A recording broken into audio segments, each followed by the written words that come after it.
na spaces, ma'am. Ang lalaki, di ba? Sa inyo na ho itong brochure na to para may copy ko niyo. Excuse, ma'am.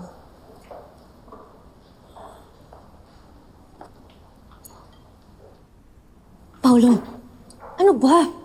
Kanina ka palutang dyan.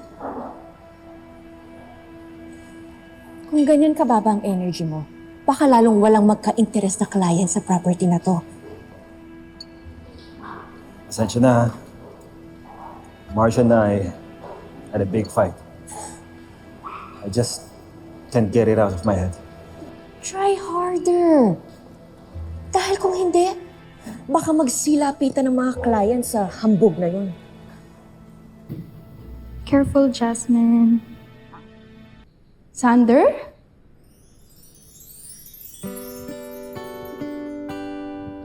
Dahan-dahan lang. You're here. Bakit di ka man lang nag-DM na bibisita ka? Nag-message sa akin si Ash, kaya nagpunta ako agad to welcome you back. Surprise, guys! Thank you. Ash, I'll take it from here. Sige lang. See you guys.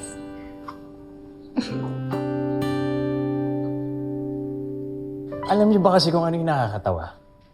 Ina-assume nila na porket may Torre Campo na pangalan ng mga properties nila, madali nang ibenta. Ang problema is, na-miscalculate nila ang market demand. Tapos napakataas pa ang prices nila. Akala ba nila rich families are willing to pay anything for luxury? I don't think so. Well, I guess, kanya-kanya na lang diskarte kung paano natin i-move tong property na to. Wala naman tayong maaasahan sa management. Sarili nga nilang pamilya, hindi nila maayos eh. Paano pa kayang kumpanya? Paolo, don't let him get into your head. Shut your father up! Stop it! Paolo! Ano ba? Tama na!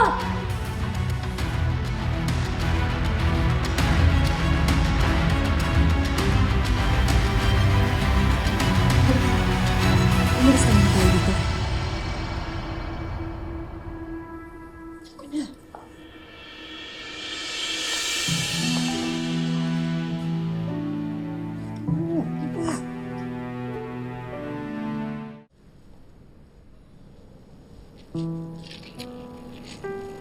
Akin na. Wag na. It's just a scratch. Huwag ka nang kumontra. Dapat linisin para hindi ma-infect. Alam mo, dapat hindi niyo naman sinabi yun eh. Hindi sa harap ng maraming tao. Nananadya kasi para sumabog ako eh. Gusto niyang ipakita sa mga tao na ineffective leader ako.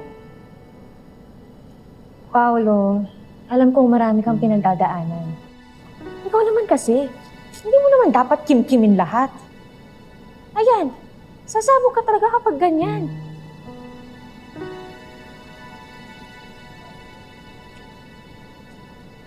Hindi mo naman kailangang mag-isa lagi.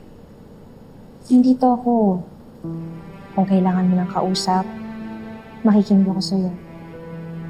Hindi ako katulad ng iba na ina-undermine yung tingin mong makakabuti sa company o sa bahay.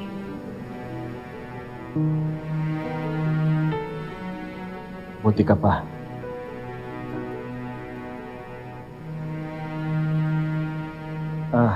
Sorry. Okay na. Thank you.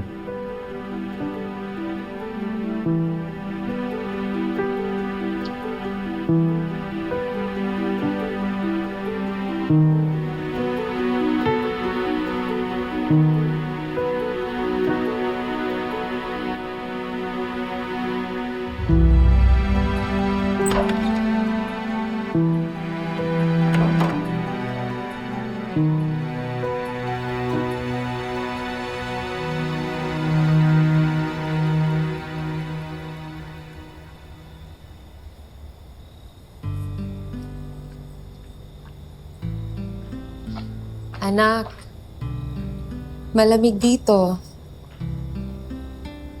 Ito. Pahinga ka na sa kwarto. Maaga pa yung check-up mo bukas. Sige po, ma.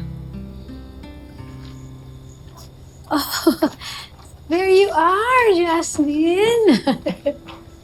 Apo, ito nga pala si Nurse Daisy, ha? Simula ngayon, siya na yung mag-aalaga sa'yo, ha? If there's anything unusual, report to me and to Paolo, ha? Oh, Yoli, samahan mo na sila, ha? Sige, ma'am. Sige na, Apo, para makapagpahinga ka na.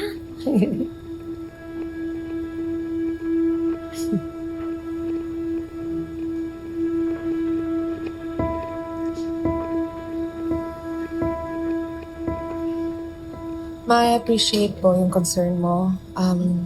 Kumuha kayo ng nurse. Pero hindi po ba tayo nadala nung dati, nung baby pa si Jazz?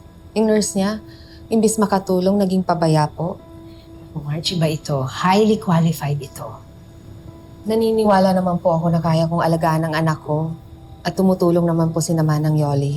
Marge, relax. I'm just trying to help you put this house back in order. Because when a household is chaotic, everyone else pays the price, especially the child. Para lang klaro, this is so Jasmine's healing can have structure. And so finally, you can focus on Paolo. Sana po bilang nanay ni Jasmine, huwag niyo po sana ako pangunahan. Hayaan niyo po akong magdesisyon para... Ano bang alam mo? Eh di ba dinala mo nga yung apo ko sa Hong Kong para pagpraktisan ng mga doktor? Ma, hindi po yun practice. Desisyon yun na ginawa ko dahil ayokong dumating sa punto na sasabihin ko sa sarili ko na wala akong ginawa para mabuhay ang anak ko. What's going on here? Kaya, pagsabihan mo nga yung asawa mo, nagmamalasakit lang naman ako kaya ako nag-hire ng professional care para kay Jasmine. Tapos minamasama pa niya. Wala naman akong sinasabing ganon. Ang sa akin lang naman, sana kinonsulta niya muna tayo bago siya kumuha ng nurse. Marge, alam ko. Sinabi sa akin ni Mama, and they support it. She just wants to help. What? You knew about this tapos hindi mo sinabi sa akin? Ano to, gumaganti kayo? Hindi naman yun yung issue eh. Okay? People are just doing what they can to help. Kailangan ng tulong ni Jasmine. And after what happened, kailangan na nating limitahan lahat ng mga desisyon na ikaw lang ang gumagawa. Paolo is right. Kung talagang mahal mo si Jasmine, matuto kang makinig sa mga taong mas may alam at hindi puro yung emosyon mo yung pinapairal mo. Aminado naman po ako na hindi naging successful yung treatment ni Jasmine sa Hong Kong. Pero huwag niyo naman itong gawin sa akin. Huwag niyo naman ako nang alisan ng karapatan para makapag-desisyon sa anak ko.